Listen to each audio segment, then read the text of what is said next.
Hi, my name is Armi Behzad, and I'll be presenting Iteration through Feeling with Nonhuman Things on behalf of my co-authors Ron Wakkary, Doenja Oogjes, Zhong, and Henry Lin from the Everyday Design Studio at the School of Interactive Arts and Technology at Simon Fraser University. This light-breaking work is an attempt to explore ways in which non-human agency, particularly breakage, can participate in the design iteration process. In this work, we explore Ron Wakkary's Designing With, a post-human theoretical approach for attending to non-human participants in the design and the making of things that seeks a relational and expansive design based on humility and more than human cohabitation. In this approach, a human designer gathers and attends to the broad network of humans and non-humans related to a design project and uses repertoires, methods and techniques in which non-humans can become participants in the creative design process. We explored developing repertoires by turning to Lars Spybrook's notion of sympathy, informed by Gothic ontology. In short, Gothic ontology, inspired by Gothic architecture, refers to the idea of all entities having the same degree of being without any hierarchy, therefore forming a relation that is one of sympathy.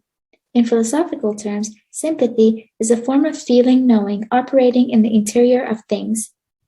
We welcome these theoretical concepts into our exploration as we revisit an ongoing project from our studio called the Morse Things, which are a set of internet-connected cups and bowls that broke during shipping in our second deployment phase. We attend to the breakage of the Morse Things by drawing on sympathy and developing a repertoire called Feeling With. The Feeling With repertoire welcomes the broken Morse Things as participants to take part, lead, and generate new design iterations through sympathetic relations. In our paper, we explained 4 instances that suggest potential design iteration directions led by non-human members. We explore continuation and movement from the old Morse Things towards new possible designs. We further look into contact points by bringing together previous iterations of the cups and bowls and nesting them within one another. We also trace the kintsugi line created as part of a repair process in the earlier phases of our research and explore variations in 3D models.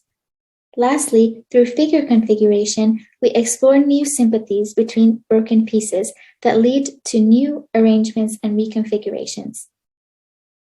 Our ongoing exploration contributes to design practices around repair, bricolage, and fragmentation, and makes way for similar repertoires to emerge as we follow non-humans in our design iterations.